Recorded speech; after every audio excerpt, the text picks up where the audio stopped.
Eu queria que você abrisse, por gentileza, a sua Bíblia, no Salmo 56, no versículo 8. Eu vou tomar esse texto como um ponto de partida para um trilho muito específico que eu quero construir com vocês aqui hoje. Salmo 56, 8. Eu vou ler na Nova Almeida atualizada. O texto sagrado diz assim: contaste os meus passos quando sofri perseguições. Recolhe as minhas lágrimas no teu odre. Não estão elas inscritas no teu livro? Esse salmo é atribuído a Davi num momento e num contexto muito específico, né? De quando Davi, na verdade, foi preso em Gate. Nós não temos esse relato nas escrituras, é um apontamento histórico do salmo, não sabemos quando isso aconteceu, mas independente desse apontamento que sinaliza quando foi o salmo, o próprio salmo mostra todo o contexto, fala a respeito de aflições, né? Ele começa dizendo: contaste meus passos quando sofri perseguições. Depois ele fala de lágrimas. Todo o contexto sugere essa ideia de perseguições e de aflições. Bom, Davi estava fugindo de Saul, né? E é exatamente nesse contexto que ele faz tal declaração. Eu, particularmente, não creio que essas afirmações do versículo 8 do Salmo 56 sejam todas literais. Quando ele diz: contaste os meus passos, né? Deus não precisa contar os nossos passos. Ele, como Deus onisciente, que conhece todas as coisas, um Deus presciente, que conhece tudo antecipadamente, já sabe todos os passos que você vai dar na vida, sem necessidade de contá-los. Minha esposa usa um relógio que normalmente garante a contagem de passos ao dia, para ter a certeza se ela está se movimentando o mínimo para ter uma vida saudável. Deus não precisa desse tipo de contagem. Particularmente, como Davi está fugindo de Saul, está longe de casa, está peregrinando em terra alheia, em lugares distantes, eu acredito que essa é simplesmente uma maneira de dizer: Deus, o Senhor não está indiferente ao meu sofrimento. O Senhor acompanha tudo aquilo que eu tenho passado. Da mesma forma, a afirmação seguinte: recolhe, algumas traduções dizem, recolheste as minhas lágrimas no teu odre. Não estão elas inscritas no teu livro? Não há nenhum outro lugar na Bíblia que sugira um livro de registro de lágrimas ou lágrimas sendo recolhidas de forma literal. Algo que me chamava a atenção desde a adolescência, quando passei a buscar Deus assim com afinco, era que depois de um tempo de oração, especialmente quando estava ali ajoelhado ou prostrado no chão, era levantar e ver o chão banhado de lágrimas. Nunca testemunhei um anjo de Deus vindo recolher literalmente nenhuma lágrima, nunca vi ninguém testemunhar isso, né? Não há nada nas escrituras que apontem na direção literal. No entanto, quando a gente pensa, se não é literal e é simbólico e alegórico, qual seria o significado? A primeira parte do contaste meus passos, como ele está peregrinando distante, né, parece que é mais fácil concluir. E eu me lembro de uma conversa que eu tive no início de 1994, nos primeiros meses do ano, com outro colega pregador. E eu mencionei esse texto, falei: olha, estou enroscado com isso. E as pessoas falaram: olha, é curioso você tocar no assunto, porque há pouco tempo atrás eu ouvi uma mensagem de um pregador norte-americano. Ele não falou quem era na época, até hoje eu não sei quem é, não posso nem dar o crédito, mas ele resumiu a mensagem. Eu vou resumir o resumo do resumo dele para vocês, né? Eu achei muito interessante. Quando nós falamos a respeito do odre, nós estamos muito distantes, né, do contexto cultural. Por exemplo, se a gente fala que feijoada, não tem a menor necessidade de explicar, todo mundo sabe o que é. Mas se a gente for falar de feijoada para o estrangeiro, né, não significa nada, a gente tem que explicar e talvez não se faça ainda entender direito. Quando a Bíblia fala a respeito do odre, nós temos na Bíblia inteira uma referência de um odre contendo água, uma referência só de um odre contendo leite, e todas as outras, recorrentes e abundantes, se referem ao odre contendo vinho, né? Os líquidos, água, leite, poderiam ser guardados em qualquer recipiente, porque normalmente o vinho estava associado ao odre. O odre era um cantil feito com o couro do animal, uma bolsa de couro, né? Isso dizia respeito principalmente ao processo de fermentação, que a uva, que era o o suco da uva, perdão, o fruto do esmagar das uvas lá no lagar era colhido.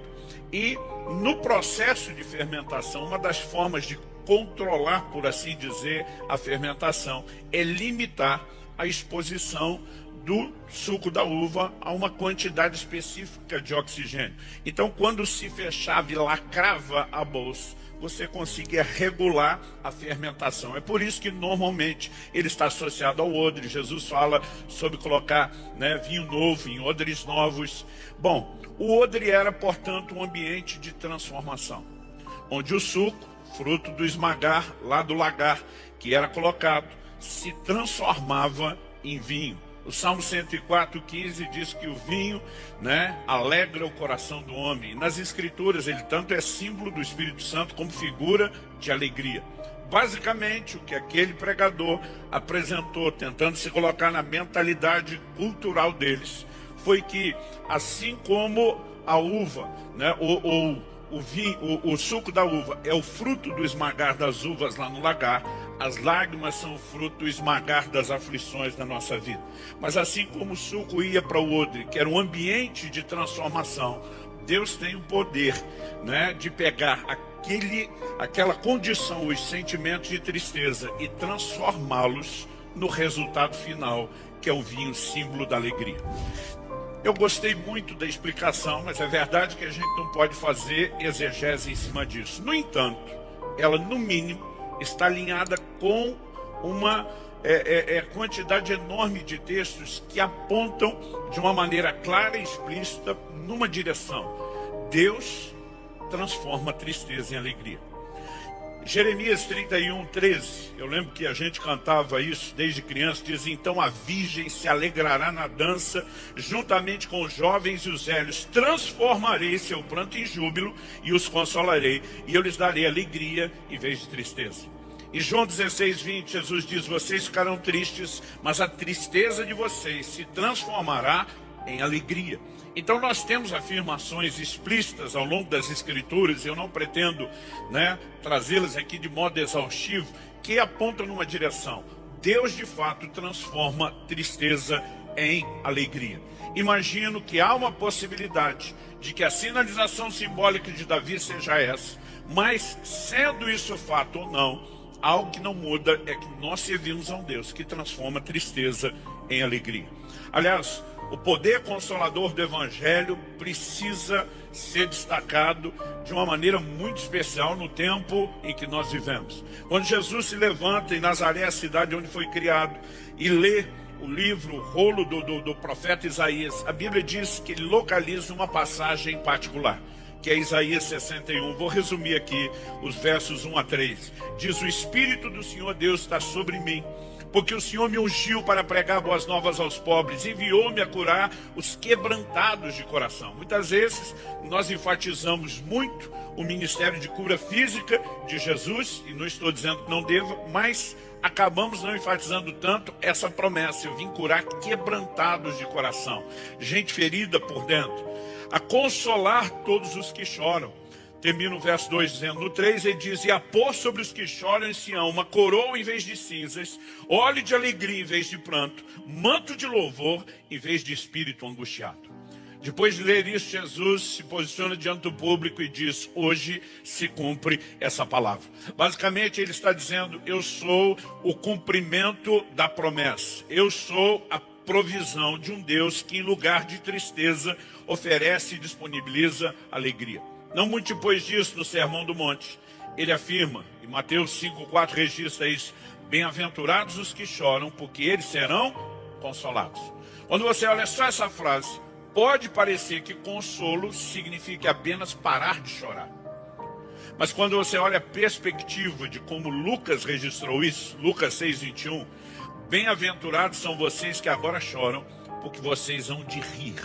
Ou seja, com a perspectiva de Lucas adicionada de Mateus, o consolo não é apenas parar de chorar, mas é ter a substituição do choro pelo riso, da tristeza por alegria. É possível esperar alegria depois do choro. Salmo 126, 5 e 6, um texto é bem conhecido, diz: os que com lágrimas semeiam, com júbilo ceifarão. Quem sai andando e chorando enquanto semeia, voltará com júbilo trazendo os seus feixes. Agora, o ponto não é se Deus transforma tristeza em alegria ou não. O ponto que eu quero conversar com vocês hoje. O tema da minha mensagem hoje é como Deus transforma tristeza em alegria. Porque falhamos quando não levamos em consideração o fato que Deus transforma tristeza em alegria, mas falhamos quando não apresentamos também essa mensagem de forma completa e de maneira equilibrada. Bom, no ano passado, em julho do ano passado, fiz uma viagem de carro com a família para São Paulo. Iríamos gravar alguns eventos online, participar de outros seriam híbridos, logo nos primeiros meses ali de pandemia. E eu me lembro de uma ocasião em que acordei pela manhã com o versículo ardendo, queimando dentro do meu espírito. 2 Reis, capítulo 20, verso 5. Quando o profeta Isaías, depois de já ter dado um decreto de morte ao rei Ezequias, quando foi embora, houve uma palavra de Deus: volta e diz a Ezequias, príncipe do meu povo, ouvi a tua oração e vi as tuas lágrimas, né? O Senhor diz: eis que eu te curarei, ao terceiro dia subirás à casa do Senhor. Essa expressão, vi as tuas lágrimas, né? Para mim ela veio muito mais forte até do que só ouvir as tuas orações. Vi as tuas lágrimas, aquilo ardia no meu coração o dia inteiro. Eu não sei como Deus lida e trabalha com cada um. Quando eu acordo com um versículo do nada, entre aspas, né, que começa a me incendiar, não é algo que eu li nos dias anteriores, não é algo que ninguém falou, né, não é uma lembrança gratuita, intencional. Eu normalmente sei que Deus está me chamando a atenção para parar e meditar e refletir em algo. E aquilo o dia inteiro me empolgou. Deus vê as nossas lágrimas. Ele não é indiferente à nossa dor. Ele não é indiferente ao nosso sofrimento. E depois de um dia inteiro empolgado com aquilo, na manhã seguinte eu acordo com outro versículo ardendo dentro de mim. Mas o versículo parecia ser, né, quase que a mensagem oposta. Malaquias 2,13. O Senhor diz: vocês cobrem o meu altar com choro, com gemidos, com lágrimas, e eu não vos ouço. E minha vontade era dizer: peraí, ontem o Senhor via as lágrimas, como que hoje o Senhor não está nem aí para as lágrimas? Mas eu entendi que na verdade Deus estava propondo uma espécie de quebra-cabeça. Decifre o enigma, resolva isso. Nós sabemos que a Bíblia não se contradiz, né? Deus vê as nossas lágrimas ou é indiferente a elas.